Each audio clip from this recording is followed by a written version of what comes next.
Hello everybody, it's Mike Newman again from Illinois Prep Harrier and dietrack.com. I'll get to that at the end of this video show. Excuse me. Welcome to the weekend preview show where we're going to look at a few of the top meets. We're going to look primarily at a great meet in the northwest suburbs of Chicago, the Palatine Invitational. It's called the Meet of Champions, and there should be some great competition there. Starting the girls' race. Individually, Kaylee Flanagan. What can we say that we haven't said about Kaylee Flanagan? She has been running great this year. She's run in, let's see, 3 races so far this year, 3 course records. Does she make it 4 for 4? 16:51 at Deer Grove East is the course record that she set last year at this meet. Now the question is, temperature is supposed to be about 50 degrees. Conditions are not supposed to be that great. They're saying right now a 50% chance of rain as we're recording this right now. So, will we see a course record? I don't know. She will go out fast. Who will go with her? That is going to be the big question. Let me get my notes up for this. If anybody's going to go out with her, it could be, there are 2 great runners that are coming up from Kentucky from Assumption High School. Now, Assumption last year won the team title at the Palatine Invite. They're back. They returned 5 out of their top 7 runners from last year, and they're a good team. They lost to a very good Carmel, Indiana team last week at the Trinity Valkyrie Invitational in Louisville. Bailey Davis and Catherine Recivier.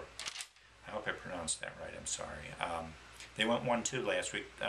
Bailey ran 17:46 for a 5K on a hilly Thomas Sawyer State Park course in Louisville. So figure that they could hang with Flanagan on Saturday. It'll be interesting to see that. Other individuals, I mean, we're looking at Brooke Wolf from Prospect will be there. The 2 Palatine front runners, Sarah Lincoln and Tess Wasowitz, will be running. Wheaton Warrenville South, McKenna Keipel and Hope Schmelzel. Also, let's see, I'm going through my list here. Emily Leonard and Megan Lemersall did not run last week. They're both from Maine West, Maine South. We'll see if Megan is running this week. Hopefully she is. Hopefully she wasn't sick or injured, or that she's recovered and that she'll be able to run. Also, Gabrielle Heslau of Downers Grove North and the 2A state champion, Sammy Staples. Let's see how she rebounds. Last week she got beat by Katie Adams of Marengo at the Kalen Invitational. Let's see how she rebounds this week. So it's a pretty good field here. Team-wise, I think you've got 4 or 5 teams that could really do some damage. Of course, you have Assumption. Last week, they have that powerful 1-2. They're going to score low points.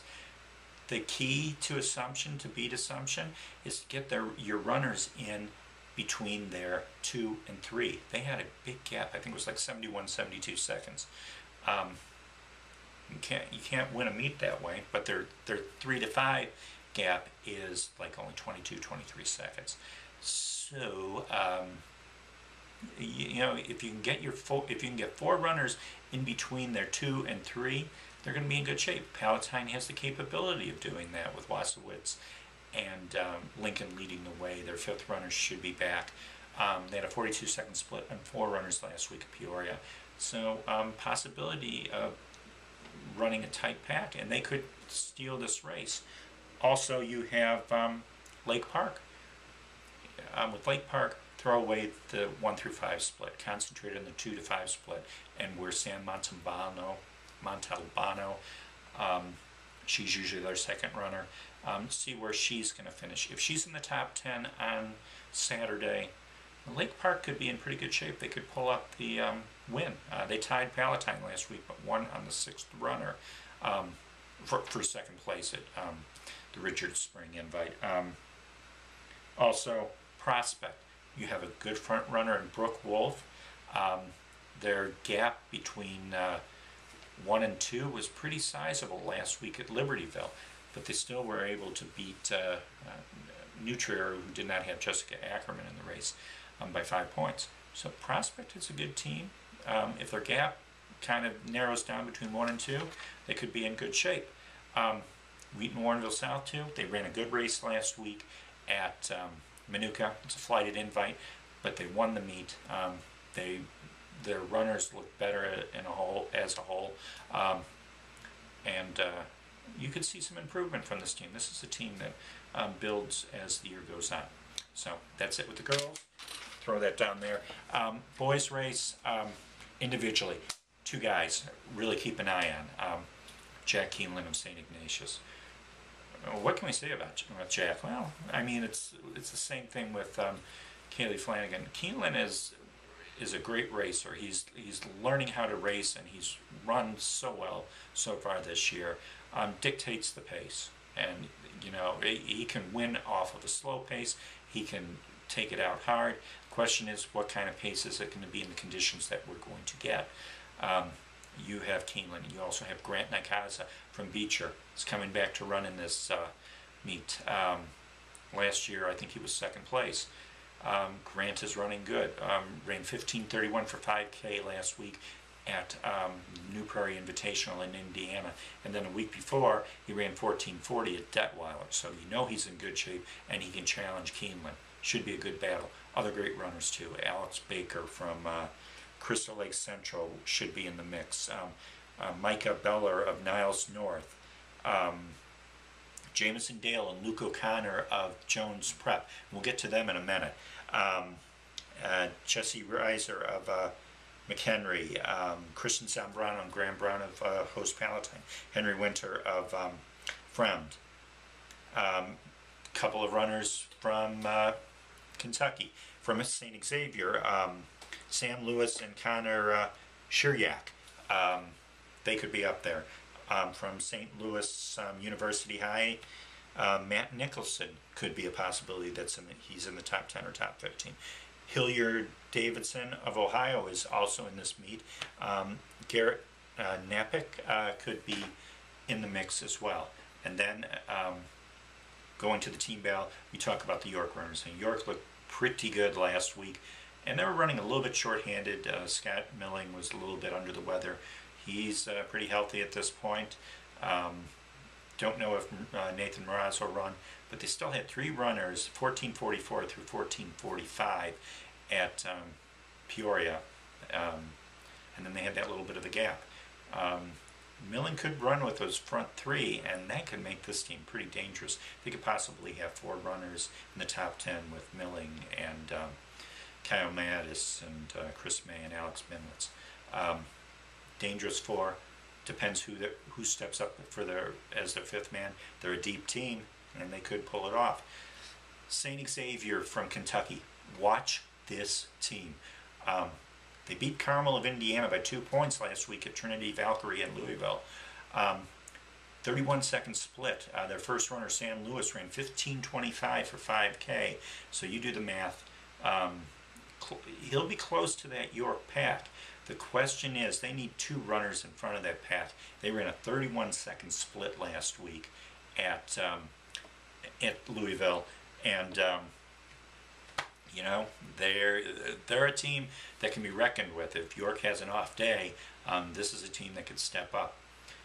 Mystery team here, not a mystery team, but everybody's wondering what kind of team are we going to see in Jones Prep. They've run one. I don't know if they've run a fast race this year. This is going to be their first real fast race. As you recall, at the Sycamore meet, they ran the first 2 miles under control, and then they ran the last mile pretty hard. And Jameson Dale and Luke O'Connor got within 10 seconds of the Belvedere North duo of Garrett Lee and Tyler Young. They've been on strike for the last 10 days. How is this going to affect them? I know they were training, they didn't have coaching supervision, but they were training together. It's going to be interesting to see how they come out. They're a great team. Don't be surprised if they're up there, okay? They ran a 42-second split at Sycamore. They have their front 2 runners in O'Connor and Dale. and then they have a 3 with Kirby Lawson, Kyle Maloney, and Peter Schabel. Good pack. Will the pack, they're going to be running harder, will the pack stretch out a little bit more, or will it come down? We're going to find out. Being a first hard race, we'll take a look at it. Palatine also. Don't forget about Palatine. Home course, defending champs, they run good on this course, and they'll run with a lot of momentum. Christian Zambrano, Graham Brown, the super soft. Did not run a great race last week at Peoria, but you know, if they run a little bit better on their home course, up there a little bit more, and they keep their 35 to 40 second split that they had last week at Peoria, they're going to be in good shape. So, other invites we'll go through quickly. The Aurora Charger Classic at Oakhurst Forest Preserve. Will we see fast times? Because the weather is going to be a little bit iffy. Pretty good field. Yorkville will be there, the boys and girls teams. Kane, on the boys' side, you have Yorkville, Caneland, Aurora Central Catholic, Rockford Christian, Westmont. Those are the rated teams in that field, and there's some other good teams. West Aurora is in the field. Oswego is in the field. I think Marmine Academy is in the field. So, I mean, there is a good bunch of teams there. Watch for Caleb Beck. Was finished 4th place last week at Peoria, 14:41. If the conditions are good, he could sizzle a good time there. So keep an eye on him. Girls, #1 Yorkville is going to be the favorites. Individual race could be a great race between Skylar Bollinger of Yorkville, Maura Beatty of Woodstock. Also, Kelsey Yorth of Oswego will be in the race as well. So it could be a good competition there. Good boys meet at Springfield, at Lincoln Park, the Springfield Invitational. It's a good girls meet too. 3A #5 Naperville North makes their seasonal debut. We're going to see what kind of team Coach Dave Racy has with his Huskies. Great 2A teams. It's a majority of good 2A schools are there. #7 Springfield, which is running fantastic packs. Let's see how they run this week. I think they had like a 3 or 4 second split on their first 4 runners last week. They didn't. Their sophomore, who's in their top 5, ran on the lower level. They could have a short split there, and that could really hurt Naperville North. Who else do we have? Chatham Glenwood, Mount Vernon has a good squad. Sacred Heart Griffin jumped into the 2A25 this week. Rochester and Sparta. Girls level, you're going to see a bunch of good freshmen running in this race. #6 Springfield has a good bunch, and then we're going to see Megan McNicholas of Rochester, #3. Also Springfield Sacred Heart. Chatham Glenwood, where am I on time? Liberty, Carlinville, Rochester.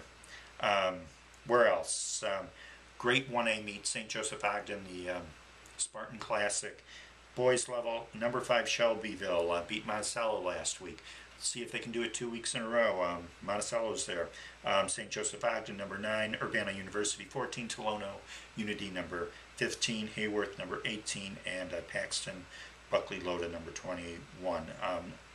Girls, #1 and #2 Decatur St. Teresa is there with #2 Monticello. And Bloomington Central Catholic, #9 is there.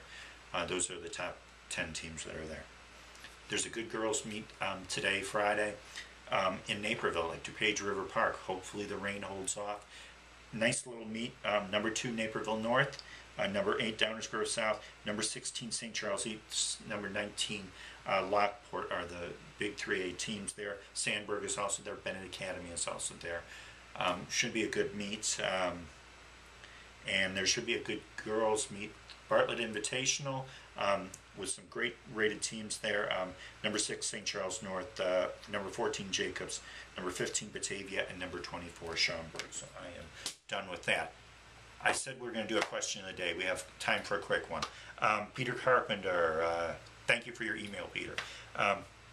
His question was, do any teams stand out as teams that typically make big leaps from September to November? Well, look at your state champions. Those are the teams that find the right time to peak. Look at Palatine last year. They were running good mid-season, but they took it to another level last year. York does the same thing the majority of the time. Last year wasn't one of those years, but they peak, they run their best race at the end of the year. Springfield, actually, the boys and girls programs, you know, they're ranked in the middle during the year, like 6, 7, 8, but when it comes to state meet time, they peak. Dan Devlin does a very good job of getting his guys and girls teams peaked at the right time. Also, another, Naperville North tends to peak. Wheatmore and Ville South, they start out slow during the year. You're wondering what the heck is going on with the Tigers, but you know, when it comes to the state series time, there they are. They're in the hunt. So St. Charles East also, they start out slowly, but when the money is on the line, in the end of October, beginning of November, you can find the Lady Saints, Fighting Saints, in there. So, Peter, wish I could answer that more thoroughly. Good programs, good teams step up when the money is on the line at the end of the year. So, Peter, thank you so much for your question. Any questions need to be sent? Newman, dice.il at gmail.com. Hi, B. And also, the preview for Palatine. You'll see it on 2 spots. 2 spots, mind you. illinoisprepharrier.wordpress.com and dietrack.com. We're back. And there's not a lot on the site. It's going to be a work in progress. We're going to build things into it as we go along. We don't want to throw everything onto the site. Be patient with us. We're going to do the best we can with results and everything else. And you'll see links on there how to get the results. TFX, we're trying to get that to function on the new site. And we'll try to do other things too. So, try to stay dry this weekend, everybody. Be safe out there. I know there's a bunch of proms. Not proms. That's spring. Homecomings this weekend. So, be safe. Stay smart. Remember, you want to be running in October and November. So, be smart this weekend in the decisions that you make. Okay? We'll have other updates as the week goes on. Go to illinoisprepharrier.com for any updates. I'll put things on there. I'll put a thing up during the day on Friday of links that you can go to for email addresses and stuff like that. And that is about it. So, try to get all the meets this week. I know I missed a few. Tinley Park I didn't mention. Winnebago has a good meet also. So, couldn't mention them all. We'll try to do a better job this weekend on the Monday morning finish line show. So, have a good weekend, everybody. Stay safe, stay dry, and I will be at Palatine on Saturday. You can follow me on Twitter, Newman Dietrack. That's my Twitter call name or whatever. And you can follow me there or come up and say hi to me at Palatine. So, have a great weekend and take care. Bye.